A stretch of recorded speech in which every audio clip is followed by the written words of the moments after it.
Bonjour, dans cette quatrième vidéo sur la topologie, on va étudier les fonctions à valeur dans un espace vectoriel normé.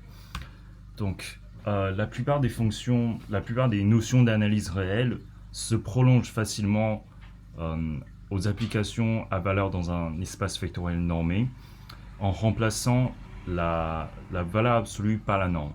Par exemple, soit f, une application qui va d'une partie d'un espace vectoriel normé A vers R, un espace vectoriel normé, et soit un point adhérent à grand A.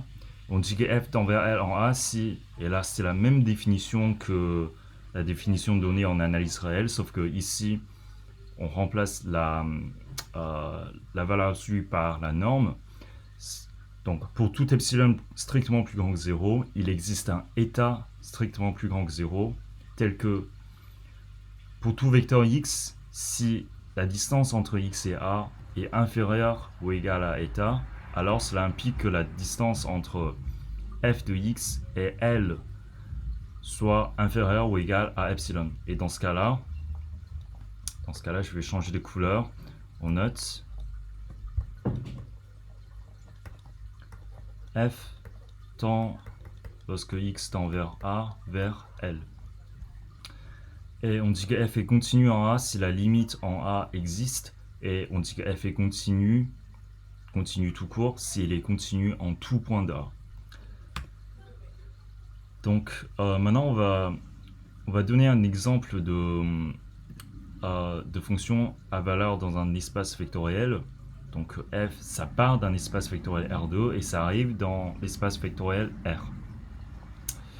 Et f à xy, au couple xy, associe x fois y sur x carré plus y au carré.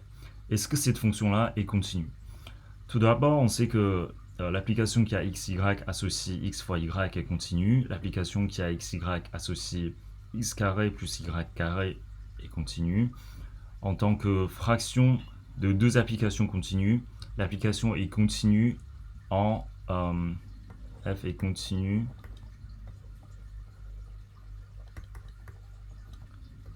en R2 sauf le point 0, 0. Pourquoi sauf le point 0, 0? Parce qu'en 0, 0, la partie en bas, ça tend vers 0. Donc on ne sait pas si la fonction tend vers plus ou moins l'infini ou non. Donc pour montrer qu'elle est continue ou pour montrer qu'elle n'est pas continue, on va étudier son comportement en 0. En 0 et en 0, hélas, on remarque que si on prend f de 0, 1 sur n, ça c'est égal à x est égal à 0, y est égal à 1 sur n. En bas on a 1 sur x, pardon. En bas on a 0 au carré plus 1 sur n au carré. Et donc ça c'est égal à 0, parce qu'en bas c'est non nul et en haut on a 0. Ça tend lorsque n tend vers plus l'infini vers 0. Et si on prend un autre point, si on prend 1 sur n et 1 sur n, ça c'est égal à 1 sur n au carré sur 2 fois 1 sur n au carré. Et ça c'est égal à 1 demi, qui ne tend pas lorsque n tend vers plus l'infini en 0. Or,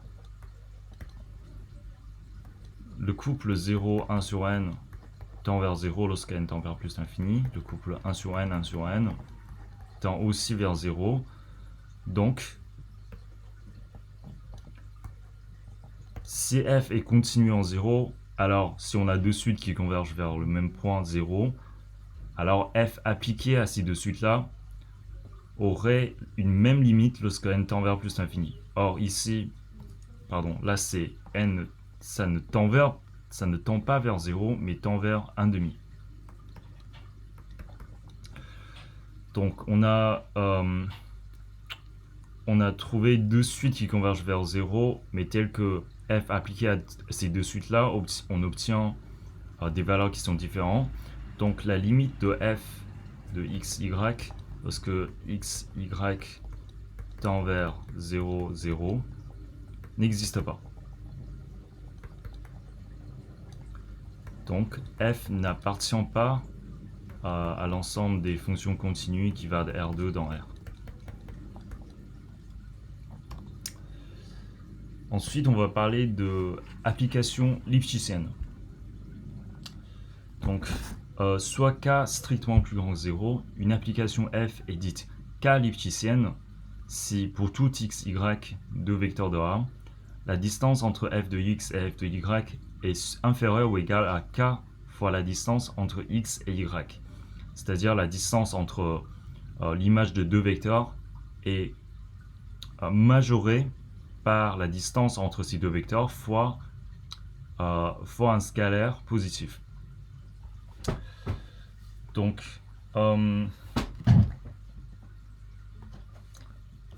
maintenant qu'on a introduit la définition des applications lipschitziennes, juste une chose, si on dit que f est lipschitzienne, sans dire K lipschitzienne, si f est lipschitzienne, ça veut dire qu'il existe un cas tel que f est K lipschitzienne.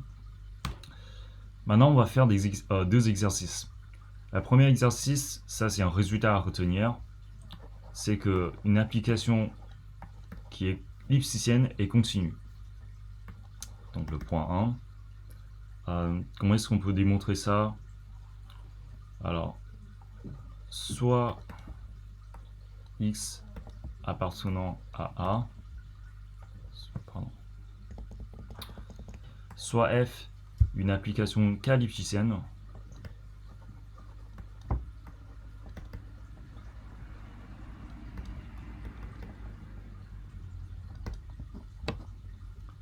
soit x un vecteur de A, soit epsilon plus grand 0.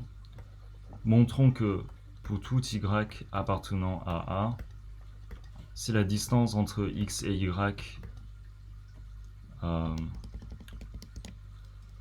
il existe un état plus grand que 0 tel que... Alors j'ai écrit une bêtise parce que état ne doit pas dépendre de y. Montrons qu'il existe un état plus grand que 0 strictement, tel que pour tout y appartenant à A, x moins y en norme inférieure à état implique que f de x, la distance entre f de x et f de y, soit inférieure à état. Donc pour cela, eh bien, on pose état qui est égal à k fois epsilon. Alors, f de x, donc alors, si la distance entre x et y est inférieure à état, cela implique que la distance entre f de x et f de y soit inférieure à k fois état, qui est égal à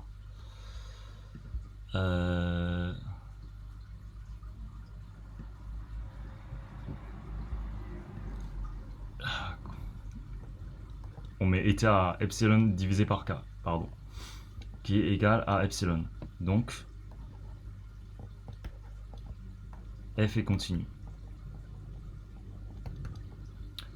Ensuite, il faut montrer que l'ensemble des fonctions lipschitziennes est un espace vectoriel. Donc pour cela, on montre que c'est un sous-espace vectoriel. Si on note l'ensemble des fonctions lipschitziennes f, bien on va montrer que f est un sous-espace vectoriel de l'ensemble des applications qui vont de A vers E. Donc tout d'abord, f est différent du vide, car l'application 0 qui a tout x associe 0 est 0 lipschitzienne. En effet, pour tout x, y appartenant à A, on a 0 fois x moins 0 fois y qui est inférieur ou égal à 0 fois la distance entre x et y. Donc 0 appartient à f. Ensuite, soit f K1 lipschitzienne, G K2 lipschitzienne et lambda appartenant à K. Alors, il faut montrer que lambda fois F plus G est lipschitzienne. Donc, pour cela, qu'est-ce qu'on fait? On prend x, y, deux vecteurs de A.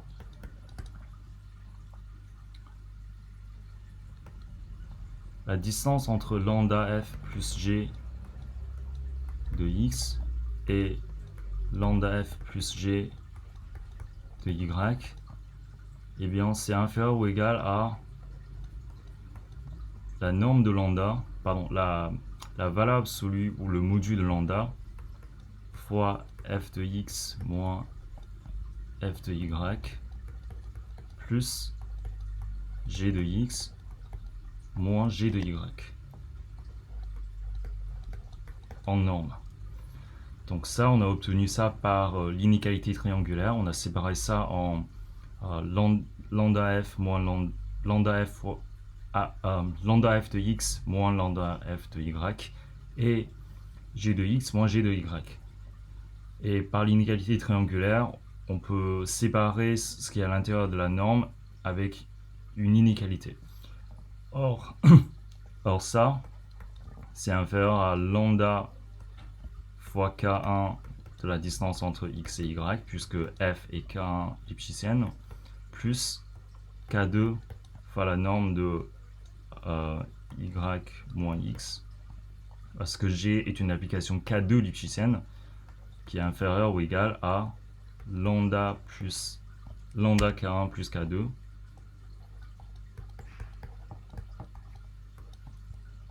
fois la distance entre x et y. Donc lambda f plus g est valeur absolue de lambda K1 plus K2 lipschitzienne. Donc F est un espace vectoriel. Ensuite, sachant que toute application lipschitzienne est continue, on sait que les applications suivantes sont continues. Tout d'abord, l'application norme, c'est évident parce que pour tout x, y dans E, on a la norme de x moins y qui est inférieure à 1 fois la norme de x moins y. Là, c'est vraiment, il n'y a rien de difficile, hein, c'est évident. Ensuite, l'application distance qui a x, y associée à la distance de x, y, c'est aussi une application lipschitzienne. Pourquoi? Parce que si on prend x, y, donc puisque D ça prend en entrée un couple x, y, il faut soit x, y un couple de E et soit x', y', un couple de E. On a la distance entre la distance de x, y. Vous avez eu la distance entre la distance. La distance entre la distance de x, y et la distance de x', y' en valeur absolue, c'est égal à donc x moins y moins x' moins y'. Et ça, c'est inférieur à en vertu de l'inégalité triangulaire à x moins y moins x' moins y' en norme. Et ça, c'est inférieur à la norme de x moins y x' plus la norme de y moins y'. En vertu de l'inégalité triangulaire. Et ça, c'est plus petit que 2 fois le max de x moins x' et y moins y'. Et ça, c'est quoi? Eh bien, ça, c'est la norme. C'est la norme de xy moins x' y'. Donc ceci étant la norme sur un produit cartésien d'espace vectoriel normé. On en a parlé dans la deuxième vidéo, je crois. Et donc D est une application lipschitzienne. Et enfin, l'application, si on fixe une partie A, l'application qui a X associe la distance entre X et A est aussi lipschitzienne. On ne va pas faire la démonstration de cela, mais je vous laisse ça en exercice. Ensuite, on a parlé de densité, on a parlé de application continue, fonction continue à valeur dans un espace vectoriel normé. Maintenant, on va introduire un théorème qui utilise les deux, qui utilise à la fois la densité et les fonctions continues. Soit f et g deux fonctions continues et soit d une partie dense de A. Si f et g coïncident sur d, une partie dense de A, c'est-à-dire pour tout x dans d, f de x est égal à f de g, alors on sait que f est égal à g. Et la preuve de cela,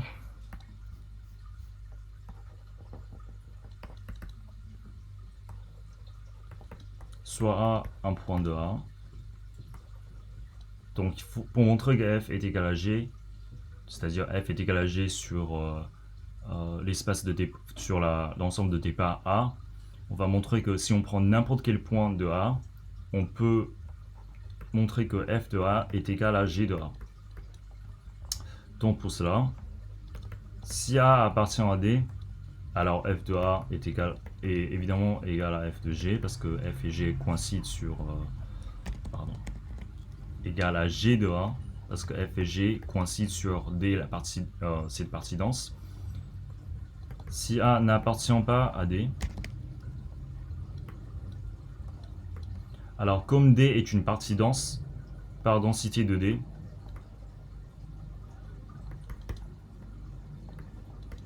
on peut trouver une suite dans D qui converge vers A. Il existe xn, une suite à valeur dans D, telle que xn converge vers A. Donc, et comme f de xn est égal à g de xn,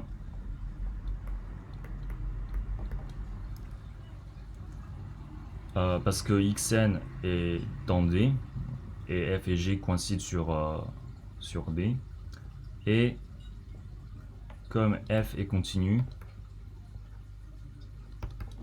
donc f de xn tend vers f de A, et g de xn qui est égal à f de xn tend également vers g de A. Et donc comme ces deux suites sont égales, on a f de A qui est égal à g de A. Donc f est égal à g. Si f, g coïncide sur D,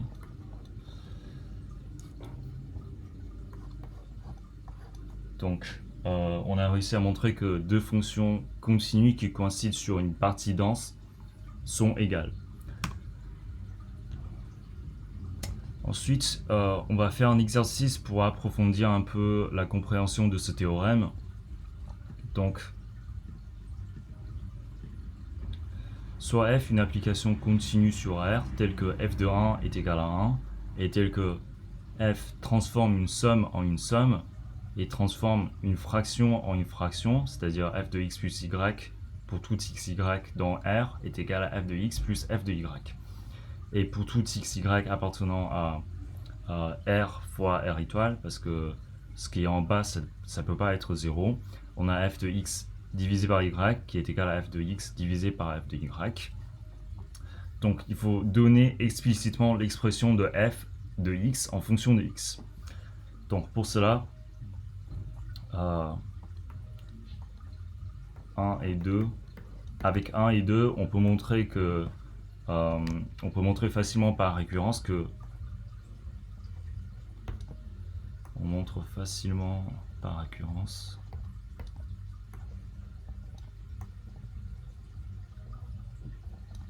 que pour tout x dans z, f de x est égal à x. Et ensuite avec le 3, on montre facilement que pour tout x, y dans z fois n étoile, f de x divisé par y est égal à x divisé par y. Donc, pour tout q rationnel, on a f de q qui est égal à q. Or, q est une partie dense dans R. Donc la restriction de f dans q est égale à la restriction de l'identité dans q, avec identité, l'application qui a tout x associe x. Donc f et identité sont deux applications continues qui coïncident sur q, une partie dense de R. Donc f c'est juste égal à identité. F de x est égal à x.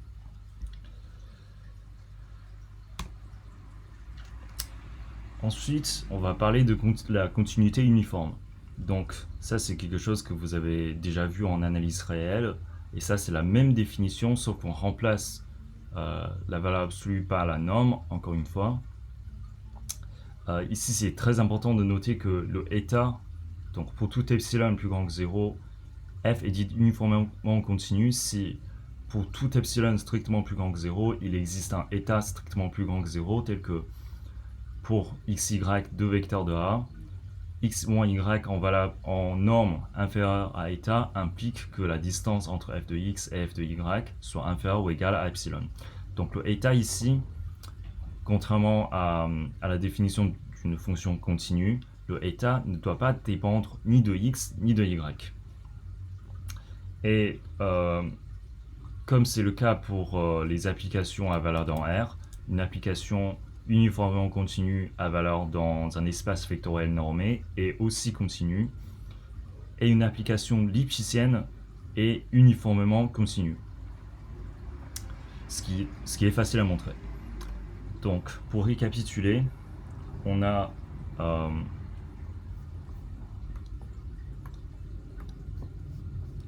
si f est lipschitzienne, alors f est uniformément continu.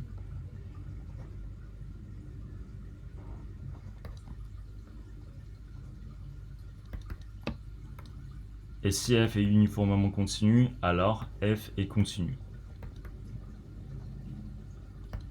Donc si on prend un cercle, l'ensemble des fonctions lipschitziennes, et bien ça c'est inclus dans l'ensemble des fonctions uniformément continues. Et ça c'est inclus dans l'ensemble des fonctions continues.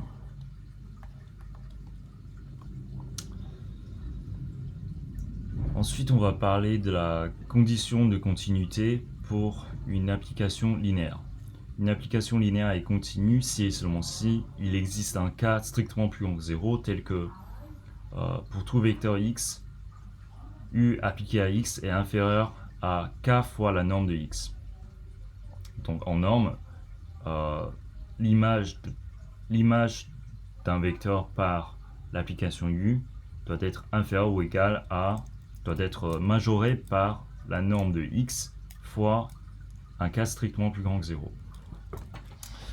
Et ça en fait c'est juste ça veut juste dire que u est k lipschitzienne, parce que u est une application qui est linéaire. Donc si on prend la distance de u de x et de u de y, c'est inférieur à k fois la distance entre x et y. Donc avec cela, on peut faire l'exercice suivant. Montrer que phi, l'application qui part de l'ensemble des fonctions continues qui vont de l'intervalle AB vers R dans R. Et qui a une application f associe l'intégrale entre a et b de sinus de t fois f de t. Il faut montrer que cette application est une application continue. Donc pour cela, on va montrer que c'est une application lipschitzienne. Donc soit f, un vecteur de l'espace des fonctions continues qui vont de AB dans R. Alors, comme phi est linéaire,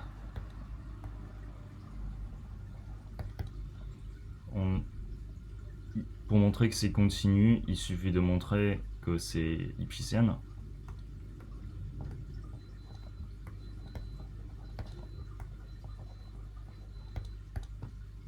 Donc, la norme de phi de f, c'est-à-dire comme on est dans R, la norme de phi de f, c'est juste la valeur absolue de phi de f. Ça, c'est égal à la valeur absolue de l'intégrale entre a et b de sinus t f de t dt, qui est inférieur ou égal à l'intégrale entre a et b de la valeur absolue de sinus t fois la valeur absolue de f de t dt. Et ça, encore une fois, c'est inférieur à l'intégrale entre a et b de f de t en valeur absolue dt. Pourquoi? Parce que sinus en valeur absolue est inférieur ou égal à 1, et ça c'est ce qui est pris entre intégrale et positif. Et ça c'est quoi? C'est juste égal à c'est juste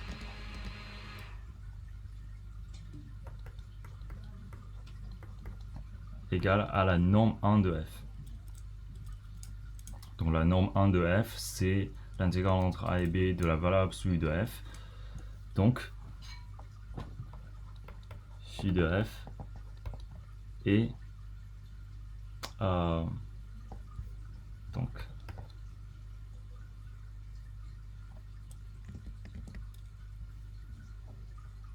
j'ai oublié de préciser que la norme c'est la norme 1. Phi de f est donc 1 lipschitzienne.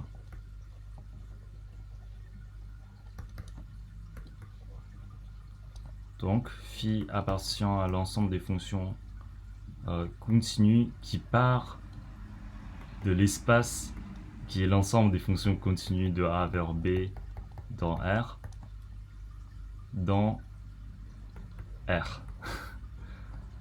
Donc phi est continu.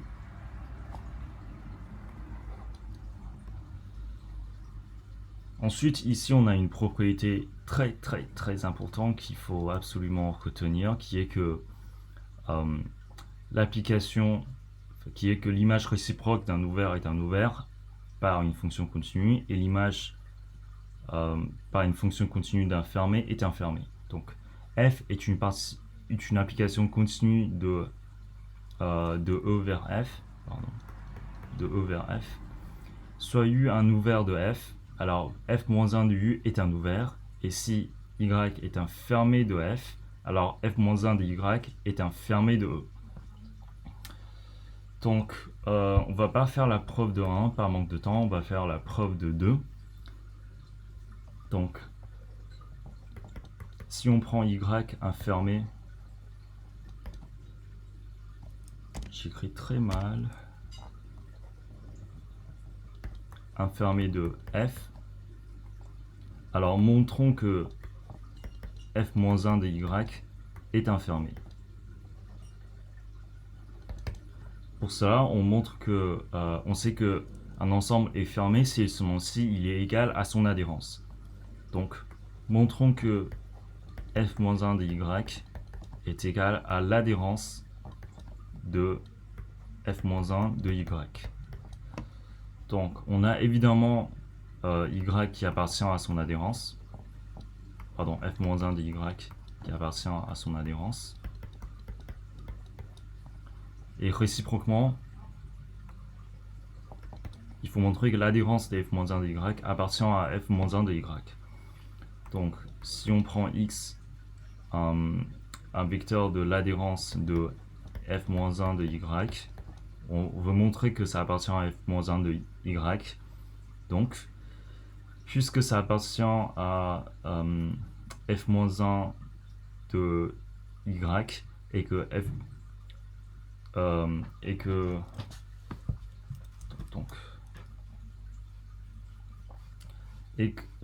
puisque x appartient à l'adhérence de f-1 de y et que l'adhérence de f-1 de y est infermée, par la caractérisation séquentielle d'un fermé, on sait qu'il existe une suite un à valeur dans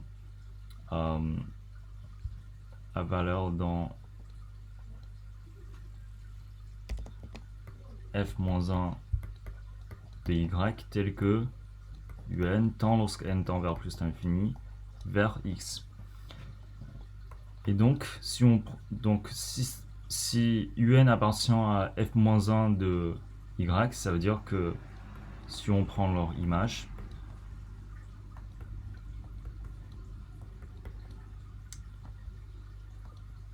tel que pour tout n, f de un soit égal à vn. Donc on a f de un, ça c'est quelque chose qui appartient à y, qui tend vers f de x, qui appartient donc à y. Parce que y est fermé.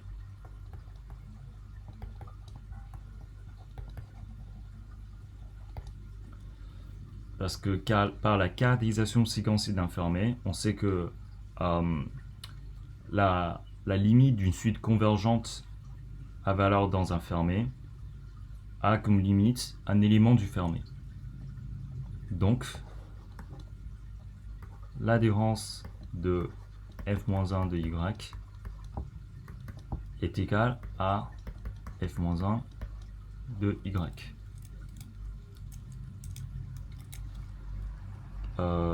Car donc cela implique que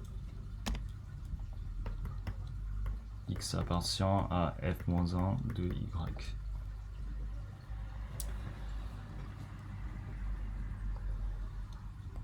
Donc f-1 de y est infermé.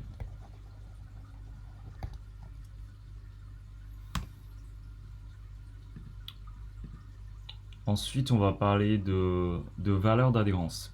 Soit un une suite, on dit que A est valeur d'adhérence de un si un possède une sous-suite qui converge vers A. Par exemple, si on prend l'exemple de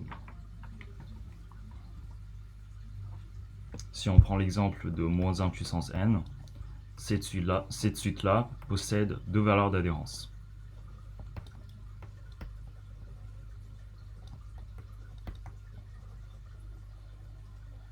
Qui sont moins 1 et 1.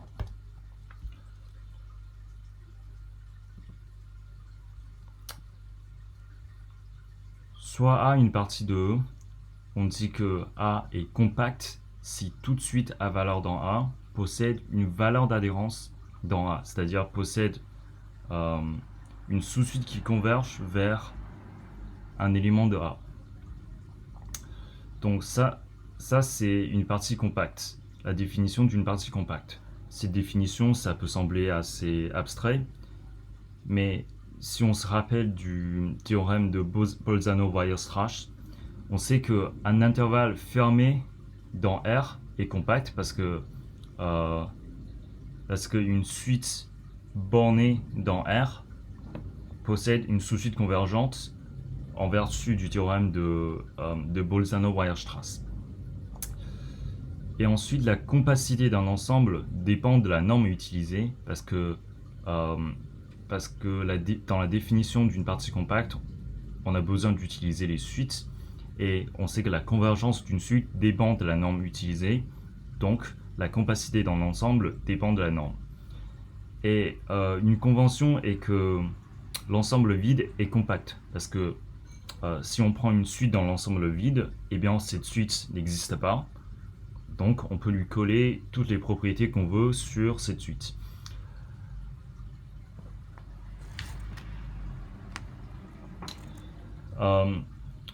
Une propriété liée au compact, c'est qu'un compact doit forcément être fermé et borné. Donc,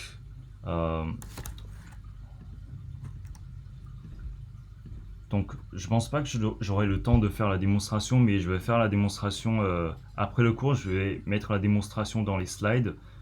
Et donc, je vous laisse regarder la preuve si vous avez le temps. Et la réciproque de cette propriété est vraie en dimension finie. C'est-à-dire, lorsqu'on est dans un espace vectoriel normé à dimension finie, un ensemble est compact si et seulement si il est fermé et borné. Et l'image d'un compact par une application continue est évidemment compacte. Pourquoi? La preuve de ça, soit K un compact et F continue, alors comme soit Yn une suite à valeur dans f de k,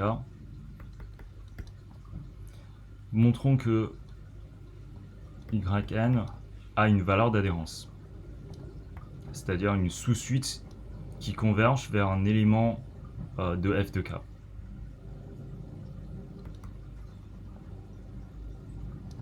Dans f de k. Comme pour tout n, Yn appartient à l'image de k par f, on sait qu'il existe une suite xn à valeur dans k, telle que pour tout n, f de xn est égal à yn.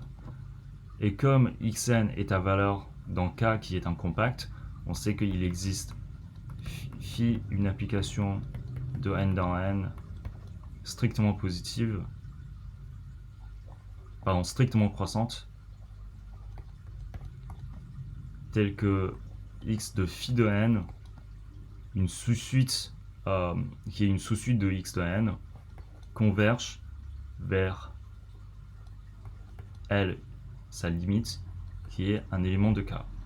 Et par la continuité de f de la sous-suite converge vers f de L,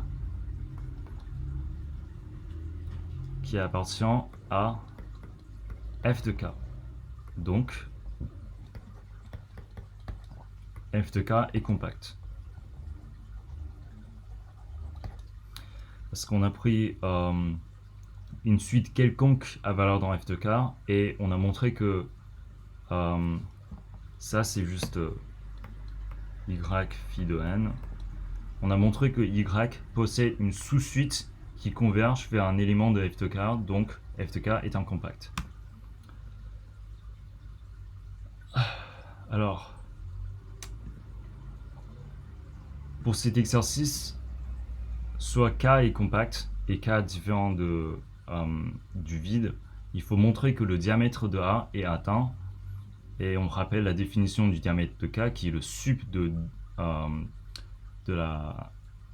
la distance entre x et y avec x, y, deux éléments de k2. Et on rappelle ce que ça veut dire lorsqu'on dit que dk est atteint, c'est-à-dire il existe x, y, deux éléments de k, tels que la distance entre x et y ce soit égale au diamètre de k. Donc pour cela, comment est-ce qu'on va faire? On va utiliser le fait que utiliser le fait que la distance est une application continue. Donc la distance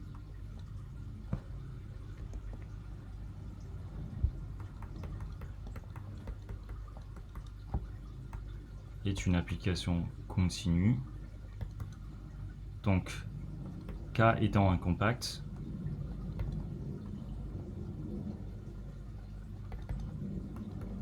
K fois K est aussi un compact.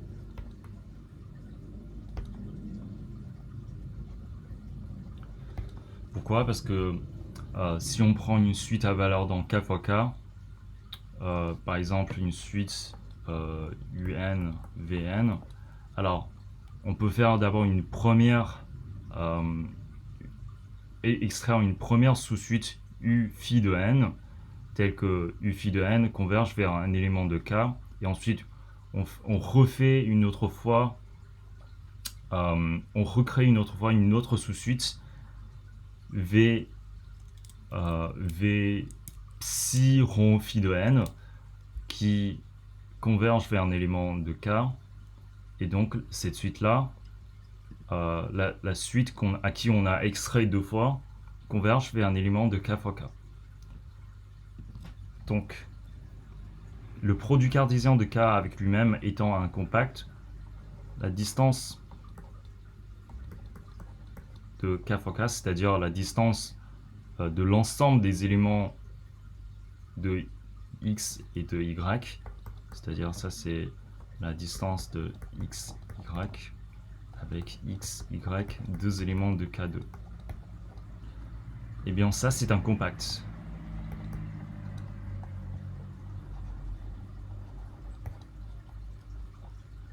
Donc,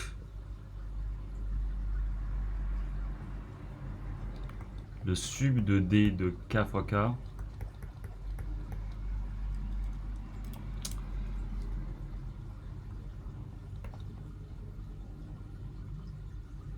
est donc atteint, car il est fermé, borné.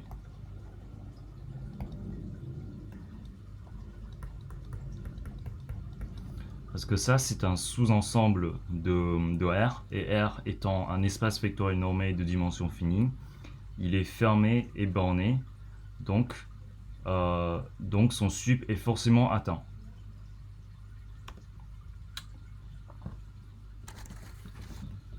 Ensuite, on va parler brièvement de la connexité, qui est un concept intéressant de la topologie. Soit une partie de E, on dit que A est connexe par arc. Si on prend deux éléments quelconques X et Y de A, il existe F, une application continue qui va de 0,1 vers A, telle que F de 0 est égal à X et que F de 1 est égal à Y. Donc ça peut sembler être ça c'est pas une propriété, mais une définition. Ça peut sembler être une définition assez abstraite, mais concrètement, qu'est-ce que ça veut dire? Ça veut dire que si on prend, donc si ça c'est A, si on prend n'importe quel point X et n'importe quel point Y, on peut trouver un chemin qui relie X et Y. Et le F ici s'appelle un chemin. Par exemple, dans notre cas, on peut prendre F, une application qui va de 0,1 dans A et qui a un élément Z, qui a un élément, on va dire T, associe X associe 1 moins T fois X plus T fois Y. Et du coup, on a f de 0, ça c'est une application continue, et on a f de 0 qui est égal à 1 moins 0 fois x plus 0 fois y qui est égal à x, et f de 1 qui est égal à 1 moins 1 de x, 1 moins 1 fois x plus 1 fois y qui est égal à y. Ça c'est un chemin qui relie x à y.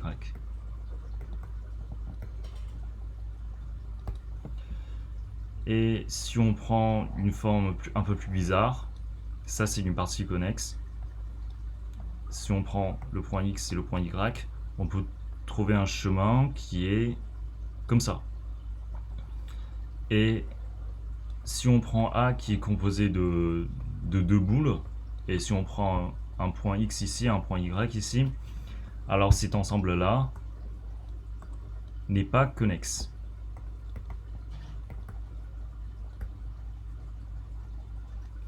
Parce que si on veut relier x à y, eh bien il faut forcément passer par une zone qui n'est pas inclue dans A, et un chemin doit être une application à valeur dans A, donc ça, ce n'est pas connexe.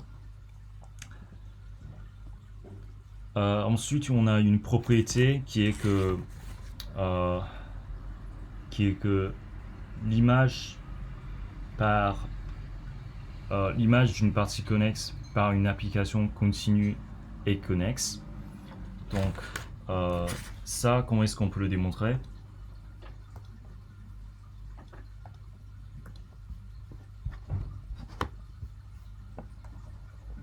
La preuve, soit A une partie connexe et F continue, montrant que F de A est connexe. Donc pour cela, on prend X et Y, deux points de F de A, et on montre qu'il existe un chemin qui relie X à Y. Comme ça appartient à l'image de A par F, il existe X', Y' dans A tel que F de X' est égal à X et que F de Y' est égal à Y. Donc comme A est compact, comme A est une partie connexe, il existe une fonction F. Alors on a déjà utilisé F. Vous savez quoi, on va utiliser la lettre phi. Il existe phi, une application qui va de 0,1 vers R, vers A, tel que phi de 0 est égal à X' et phi de 1 est égal à Y'. Et bien si on prend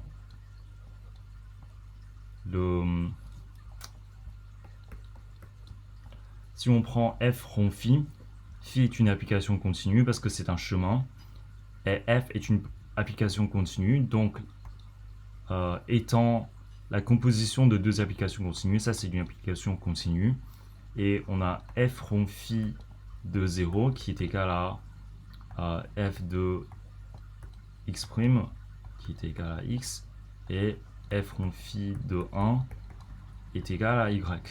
Donc f rond phi est un chemin de x à y.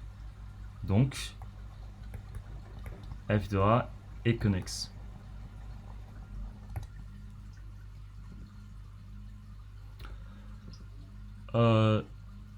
La dernière définition qu'on va aborder, le dernier concept qu'on va aborder dans ce cours, ce n'est pas très important, mais je trouve que c'est intéressant, c'est la notion de partie étoilée. Soit une partie de E, on dit que A est étoilée si il existe un X dans A, tel que pour tout Y dans A, le segment XY appartient à A. Et qu'est-ce que c'est le segment XY? Donc on sait ce que c'est un segment dans R, mais qu'est-ce qu'un segment dans un espace vectoriel? Le segment XY, eh bien c'est tout simplement l'ensemble des 1 - t x plus t fois y, tel que t appartient à 0, 1. Par exemple, si ça c'est le point x et ça c'est le point y, eh bien le segment XY c'est cette droite là.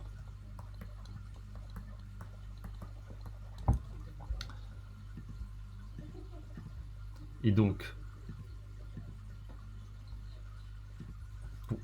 juste pour vous faire une illustration, une partie A est étoilée si il existe un point X de A, tel que si on prend n'importe quel point Y, et bien on peut, le segment entre X et Y est inclus dans A. Donc là c'est pas appartenir mais c'est inclus. Et pourquoi c'est étoilé? Parce que un exemple typique ce serait l'étoile. Si on dessine une forme en étoile, alors si on prend le centre de l'étoile, je suis désolé, je dessine très très mal. Si on prend le centre de l'étoile, ça c'est X, et si on prend n'importe quel élément Y de l'étoile, on peut dessiner le segment entre X et Y. On vérifie bien que le segment entre X et Y appartient à une autre façon de voir les choses, c'est que si on allume une lumière ici au centre de l'étoile, alors tous les points de l'étoile seront couverts par la lumière. Donc, on voit bien que tous les points de l'étoile sont couverts par la lumière. C'est déjà la fin de cette dernière vidéo sur la topologie. Je vous remercie d'avoir regardé, d'avoir suivi les 4 vidéos.